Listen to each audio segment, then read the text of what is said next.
हरिओम तत्सत। ज्ञान भक्ति चैनल में आपका स्वागत है। इस चैनल में हम ज्ञान भक्ति और सनातन धर्म का प्रसाद ग्रहण करते हैं। यदि आपने हमारे चैनल को सब्सक्राइब नहीं किया है तो कृपया अभी सब्सक्राइब कर लीजिए। धन्यवाद। हमारा दंडवत प्रणाम है ब्रह्मांडीय ईश्वरीय शक्ति को, हमारे पूजनीय गुरुदेव श्री स्वामी ज्योतिर्मयानंद जी महाराज को, सब संतों और शास्त्रों को, और आप सब में विद्यमान परमेश्वर को। आज के सत्संग में हम गीता प्रेस गोरखपुर द्वारा प्रकाशित पद्म पुराण के सृष्टि खंड का श्रवण करेंगे। आज का अध्याय है पितृ भक्ति, पतिव्रत्य, समता, अद्रोह और विष्णु भक्ति रूप 5 महायज्ञों के विषय में ब्राह्मण नरोत्तम की कथा। व्यास जी कहते हैं, तदनंतर चंडाल के घर से ब्राह्मण रूपधारी भगवान श्री विष्णु ने निकलकर उस द्विज से कहा, चलो मैं प्रतिव्रता देवी के घर चलता हूँ। द्विज श्रेष्ठ नरोत्तम कुछ सोचकर उनके साथ चल दिया। उसके मन में बड़ा विस्मय हो रहा था। उसने रास्ते में भगवान से पूछा, विप्रवर, आप इस चंडाल के घर में जहाँ स्त्रियां रहती हैं किस लिए निवास करते हो? ब्राह्मण रूपधारी भगवान ने कहा, विप्रवर, इस समय तुम्हारा हृदय शुद्ध नहीं है। पहले पतिव्रता आदि का दर्शन करो, इसके बाद मुझे ठीक ठीक जान सकोगे। ब्राह्मण ने पूछा, तात, पतिव्रता कौन है? उसका शास्त्र ज्ञान कितना बड़ा है? किस कारण मैं उसके पास जा रहा हूँ, वे भी मुझे बतलाइए। श्री भगवान बोले, ब्राह्मण, नदियों में गंगा जी, स्त्रियों में पतिव्रता और देवताओं में भगवान श्री विष्णु श्रेष्ठ हैं। जो पतिव्रता नारी प्रतिदिन अपने पति के हित साधन में लगी रहती है, वे अपने पितृ कुल और पति कुल दोनों कुलों की 100 पीढ़ियों का उद्धार कर देती है। ब्राह्मण ने पूछा, द्विज श्रेष्ठ, कौन स्त्री पतिव्रता होती है? पतिव्रता का क्या लक्षण है? मैं जिस प्रकार इस बात को ठीक ठीक समझ सकूं उस प्रकार उपदेश कीजिए। श्री भगवान बोले, जो स्त्री पुत्र की अपेक्षा 100 गुने से स्नेह से पति की आराधना करती है, राजा के समान उसका भय मानती है और पति को भगवान का स्वरूप समझती है, वह पतिव्रता है। जो गृह कार्य करने में दासी, रमण काल में वैश्या तथा भोजन के समय माता के समान आचरण करती है और जो विपत्ति में स्वामी को नेक सलाह देकर मंत्री का काम करती है, वे स्त्री पतिव्रता मानी गई है।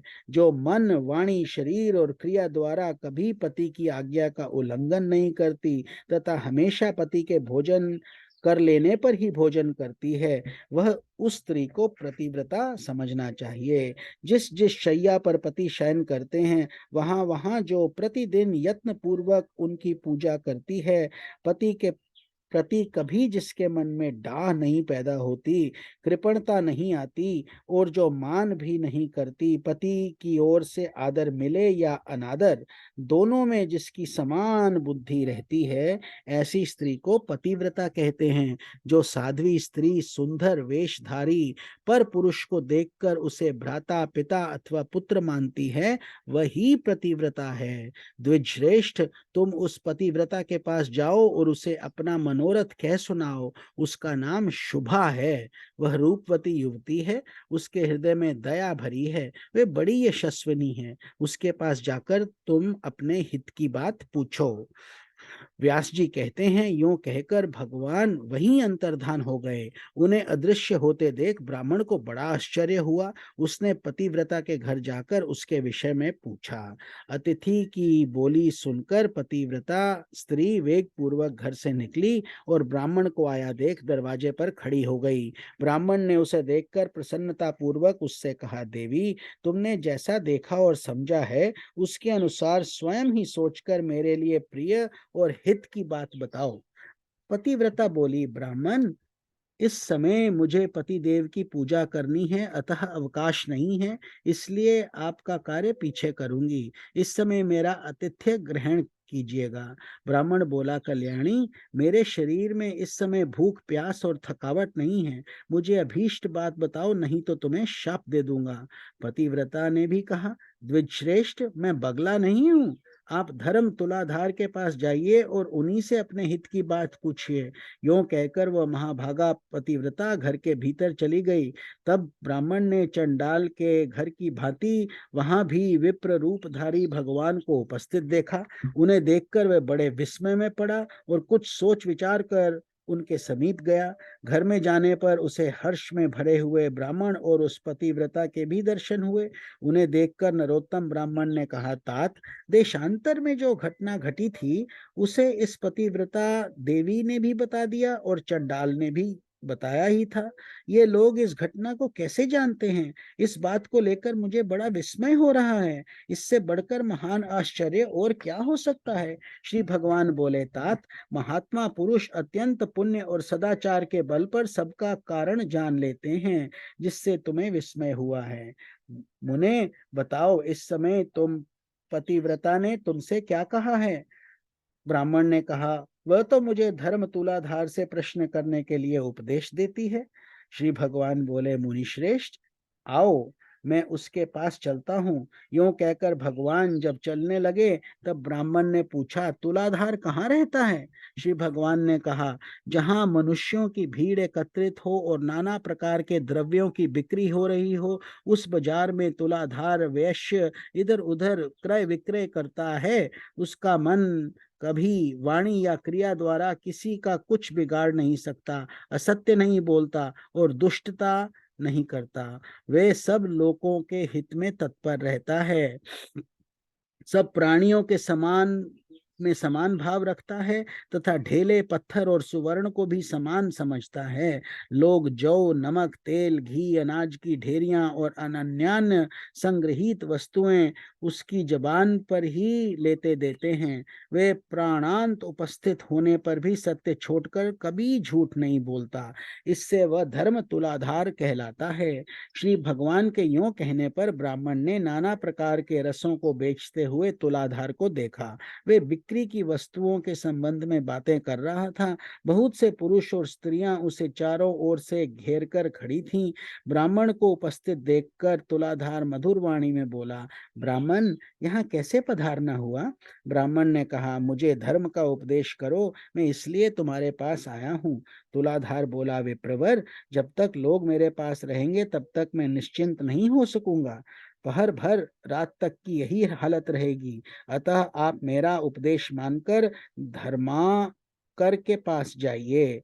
बगले की मृत्यु से होने वाला दोष और आकाश में धोती सुखाने का रहस्य, ये सभी बातें आगे आपको मालूम हो जाएंगी। धर्माकर का नाम अद्रोहक है। वे बड़े सज्जन हैं, उनके पास जाइए, वहां उनके उपदेश से आपकी कामना सफल होगी। यूं कहकर तुलाधार खरीद बिक्री में लग गया। नरोत्तम ने विप्र रूपधारी भगवान से पूछा, तात, अब मैं तुलाधार के कथानुसार सज्जन अद्रोहक के पास जाऊंगा, परंतु मैं उनका घर नहीं जानता। श्री भगवान बोले, चलो, मैं तुम्हारे साथ उनके घर चलूंगा। तदनंतर मार्ग में जाते हुए भगवान से ब्राह्मण ने पूछा, तात, तुलाधार न तो देवताओं एवं ऋषियों का और न पितरों का ही तर्पण करता है, फिर देशांतर में संगठित हुए मेरे वृतांत को ये कैसे जानता है? इससे मुझे बड़ा विस्मय होता है। आप इसका सब कारण बताइए। श्री भगवान बोले, ब्राह्मण, उसने सत्य और समता से तीनों लोकों को जीत लिया है। इसी से उसके ऊपर पिता, देवता तथा मुनि भी संतुष्ट रहते हैं। धर्मात्मा तुलाधार उपर्युक्त गुणों के कारण ही भूत और भविष्य की सब बातें जानता है। सत्य से बढ़कर कोई धर्म और झूठ से बढ़कर दूसरा कोई पाप नहीं है। जो पुरुष पाप से रहित और समभाव में स्थित है, जिसका चित्त शत्रु, मित्र और उदासीन के प्रति समान है, उसके सब पापों का नाश हो जाता है और वह भगवान श्री विष्णु के सायुज्य को प्राप्त होता है। समता धर्म और समता ही उत्कृष्ट तपस्या है। जिसके हृदय में सदा समता विराजती है, वही पुरुष संपूर्ण लोकों में श्रेष्ठ योनियों में गणना करने के योग्य और निर्लोभ होता है। है। जो सदा इसी प्रकार समतापूर्ण बर्ताव करता है, वे अपनी अनेकों पीढ़ियों का उद्धार कर देता है। उस पुरुष में सत्य, इंद्रिय संयम, मनोनिग्रह, धीरता, स्थिरता, निर्लोभता और आलस्यहीनता, ये सभी गुण प्रतिष्ठित होते हैं। समता के प्रभाव से धर्मज्ञ पुरुष देवलोक और मनुष्य लोक के संपूर्ण वृतांतों को जान लेता है। उसकी देह के भीतर भगवान श्री विष्णु विराजमान रहते हैं। सत्य और सरलता आदि गुणों में उसकी समानता करने वाला इस संसार में दूसरा कोई नहीं होता। वे साक्षात धर्म का स्वरूप होता है और वही इस जगत को धारण करता है। ब्राह्मण ने कहा, विप्रवर, आपकी कृपा से मुझे तुलाधार के सर्वज्ञ होने का कारण ज्ञात हो गया।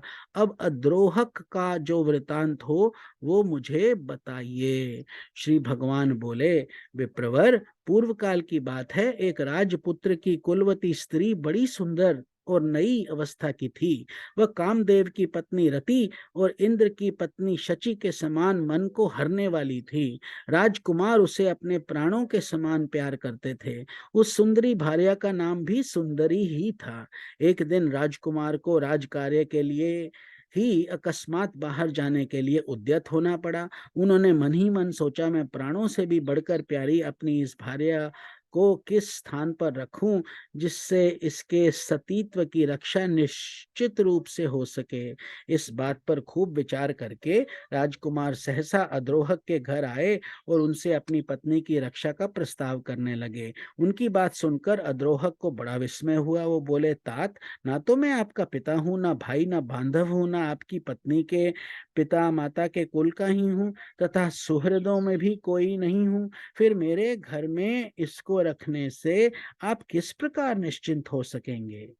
तो इसका वर्णन हम कल के सत्संग में करेंगे। आप सबको स्वामी निखिलानंद का प्रणाम। ओम नमो भगवते वासुदेवाय। हरि ओम तत्सत।